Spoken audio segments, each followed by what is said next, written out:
I must admit, the title is a little misleading, as Ensign Tills is far from forgotten. If one looks carefully, you will find his story on at least a dozen internet locations. The same cannot be said for the city and county of Manitowoc. As hard as I looked, I couldn't find any memorials to Ensign Tills except for his name on the World War II memorial by Evergreen Cemetery. There is a simple reason for this, as during World War II, no less than 175 county men from Manitowoc gave their lives during that struggle. To me and many others, they are all heroes. Ensign Tills was just one of that 175, but not to the United States Navy. During the war, thousands upon thousands of Navy men were killed in action, but only a few of them had a Navy destroyer named after them. The USS Tills was his legacy. Before we get into Ensign Tills' naval career, we need to know a little bit about his life before entering military service. Robert George Tills was born March 9th, 1918, to William and Adelaide Tills in the small community of Rockwood, Manitowoc County, Wisconsin. Mr. and Mrs. Tills, along with Robert and their two daughters, Helen and Jean, attended the Rockwood Lutheran Church on a weekly basis. The church, under the leadership of the Reverend Edward Zill, was just down the road from the Tills home. Reverend Zill would have the honor of baptizing and confirming young Robert and then guiding him into adulthood. Robert would attend Rockwood Grade School, Woodrow Wilson Junior High School, and then enter Lincoln High School as a sophomore in 1933. He would complete his sophomore and junior years at Lincoln High. A very studious young man, his grades always kept him at the top of his class. It was then that he realized that Manitowoc schools did not offer the type of education he was looking for. Before starting his senior year at Lincoln, Robert made a major change.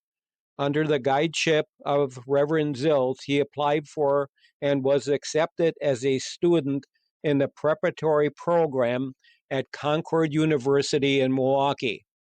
Concord, a branch of the Lutheran Missouri Synod, offered high school and the first 2 years of a liberal arts college program that provided classical, technical, and religious instructions for students who desired to prepare themselves for the ministry of the Lutheran Church. By 1934, Robert had completed his high school requirements and a number of college credits at Concordia and decided to continue his education at Northwestern College at Watertown, Wisconsin. Northwestern College was also a Lutheran college, and he may still have been looking forward to a career as a Lutheran minister.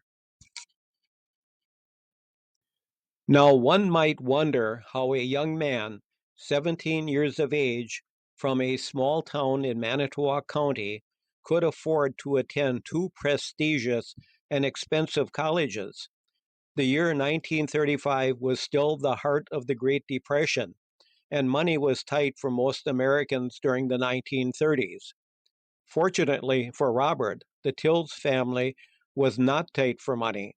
While I would not consider them rich for that time period, they were far from poor. Robert's father, William Tills, ran the Allwood Lime Company in Rockwood for its owner.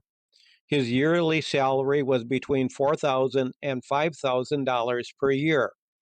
That was when the average salary of a worker at the lime company was just under $1,000 per year. William Tills was close to the owner of the lime company, and when the owner passed away in 1938, William inherited the entire company. Robert was always fascinated by flight, that is, aircraft and flying them. With that in mind, at the end of the 1935 school year, Robert once again changed his plans and enrolled as an aeronautical engineering student at Tri State College in Angola, Indiana. He would graduate from Angola College in 1937 with high honors and received his Bachelor of Science degree in aeronautical engineering. On May 24th, 1937, just before his graduation from college, Robert enlisted in the Naval Reserve as a seaman second class and reported for duty on June 14th, 1937. He would serve in that capacity until July 1938, when he was appointed an aviation cadet for flight training at the Naval Air Station, Pensacola, Florida.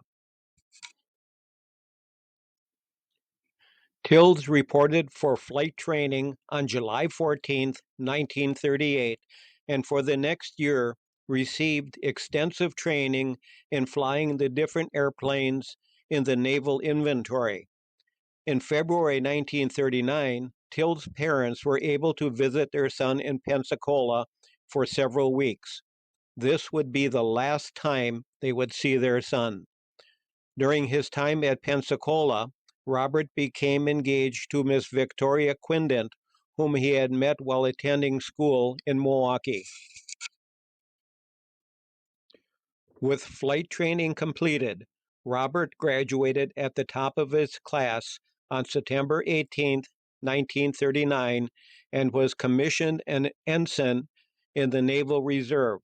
Upon graduation, Robert was assigned to Patrol Wing 2, Patrol Squadron 21, with orders to report to Honolulu, Hawaii, for further assignment.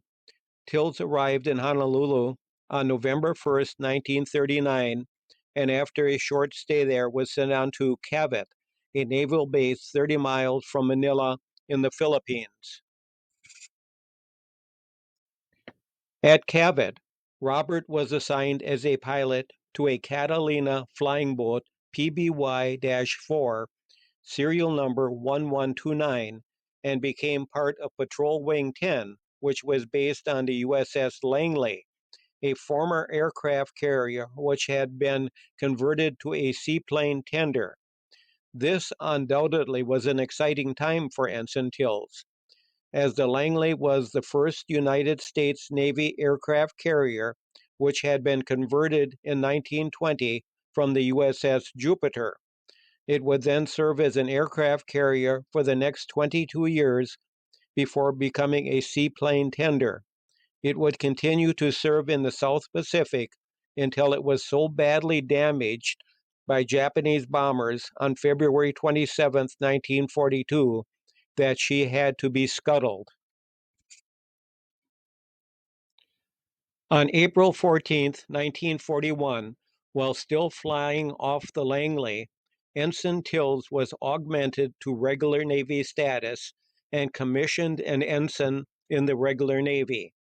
At some point after April 1941, Ensign Tills was still part of Patrol Wing 10, Patrol Squadron 101, was reassigned from the Langley to the USS William B. Preston.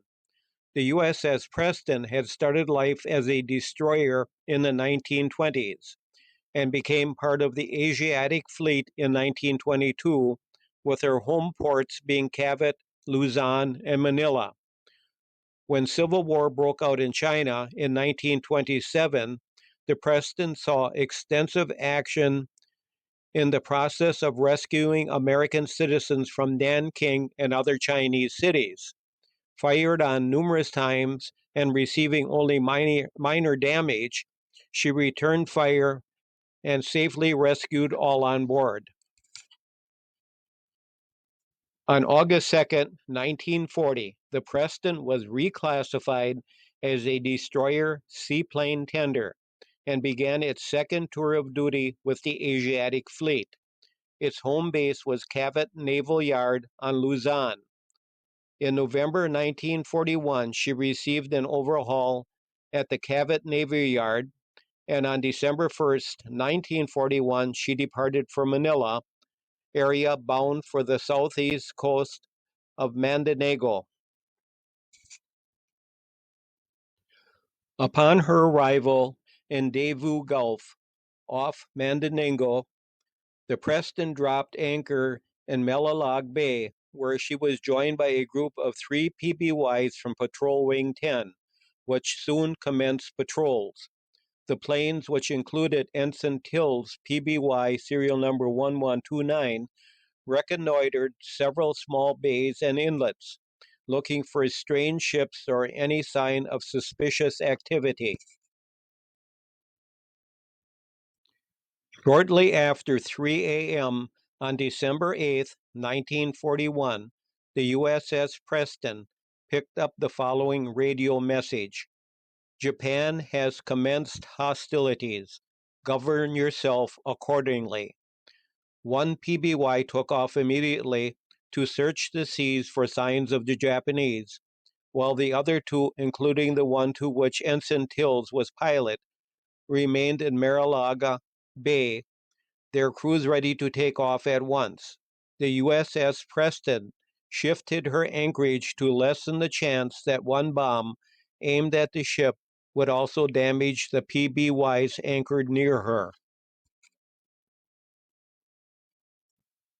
Shortly before 8 a.m., 9 Mitsubishi A5M4 Claudes escorting 13 Nakajima D3A-1 valves swept around the narrow point of land screening Marilaga Bay. Leaving the USS Preston for the time being, the Mitsubishi Claudes dove on the 2 hapless PBYs sitting in the bay. One after another, the 9 Mitsubishi scraped the PBYs, turning both into balls of flame. Before diving into the bay, one of the crewmen on Tills' PBY saw Ensign Tills hit by a number of rounds from a passing Mitsubishi. It is believed that Tills, still at the controls of his PBY, was killed instantly. Ironically, out of all the crewmen on both PBYs, Ensign Tills was the only officer to receive a fatal wound. The remaining crewmen, carrying 1 dead and 1 wounded comrade with them, swam for the shore. It didn't take long for the 2 PBYs to burn down to the water line, and when the floats that kept the PBYs on the surface of the water filled with water from the numerous bullet hits, what remained of the PBYs sank to the bottom of Marilag Bay. Once the 2 PBYs were completely destroyed, the Mitsubishi fighters turned their attention to the USS Preston, which was in the process of gathering up a full head of steam and making their way out of Marilaga Bay. Fighter after fighter dove on the Preston, with every gun on the Preston returning fire. The fight continued for some time until the Mitsubishi fighters formed up and left the area. Most likely they were running low on fuel and needed to return to their aircraft carrier, the Raijo. While much ammunition had been exchanged between the USS Preston and the Mitsubishi fighters, the Preston did not record any downed Mitsubishi, and the fighters only inflicted minor damage to the Preston. Before they left Marilag Bay, the Preston had left a lifeboat to pick up the survivors of the 2 PBYs. They now returned to Marilag Bay to rescue these men. After picking up the survivors, it was determined that the only man missing from the 2 PBYs was Ensign Tills, who was classified as killed in action. The USS Preston searched the area, but nothing remained of the 2 destroyed PBYs, and it was determined that Ensign Tills' body had gone to the bottom of Marilag Bay, still in what remained of his PBY. By his death, At 8 a.m. on December 8, 1941, Ensign Tills not only became the first serviceman from Manitowoc County to give his life for his country, but he also became the first naval officer to give his life in defense of the Philippines in World War II. The United States was now at war, and the Navy did not have the manpower, time, or equipment to look for the body of Ensign Tills. Plus, the exact location of where the two PBYs had gone down had not been recorded. So even if they wanted to look, they had no idea of where to start. It didn't take long for Ensign Tills' parents to receive word that their son was missing in action, and just days later, his status was changed from missing in action to killed in action, with no hope of his body being returned to Manitowoc County for burial. On December 13th, 1941, the Manitowoc Herald Times ran the announcement of Ensign Tills' death with a picture of the young ensign. As one can imagine, his parents were heartbroken. Their only son was dead, and there would be no body returned to them to mourn their loss. Within days, a church memorial service was held at the Rockwood Evangelical Lutheran Church, attended by almost every resident of Rockwood, as well as many from Manitowoc County. It didn't take long, and casualty reports of other Manitowoc men who had given their lives in defense of their country began to appear in the local papers, and Ensign Tills became just one of them. But not for the Navy. It didn't take long for them to realize that Tills was the first naval officer to give his life in defense of the Philippines, and decided to honor him by naming a fighting ship after him. The keel for a destroyer escort was laid at San Pedro, California on June 23, 1943, and was completed in September 1943. Mr. and Mrs. William Tills and their daughter Helen were invited by the Navy to attend the launching and christening of the vessel. They were unable to secure reservations on a train to the West Coast because most passenger trains were being used for troop transport during the war. Forced to drive to the West Coast, they were given special gas rations by the government for the trip.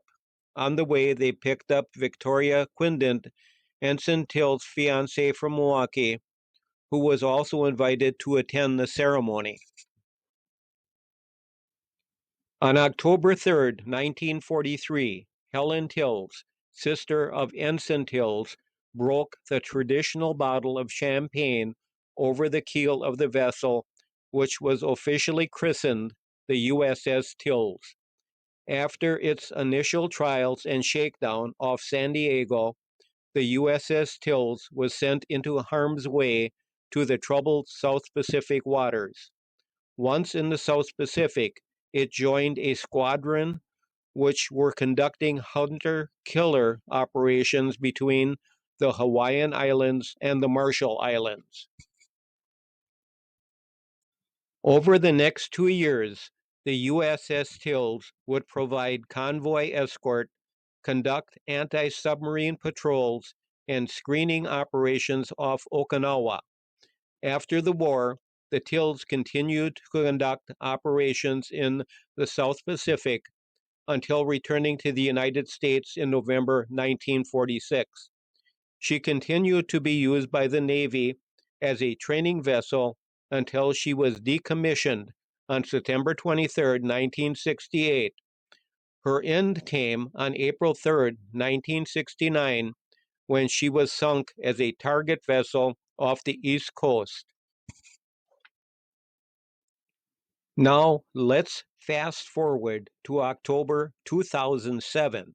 That month, the Joint POW MIA Accounting Command was notified by U.S. authorities in the Philippines that aircraft wreckage had been discovered in Marilag Bay. A fragment of the wreck bore the markings PBY-4.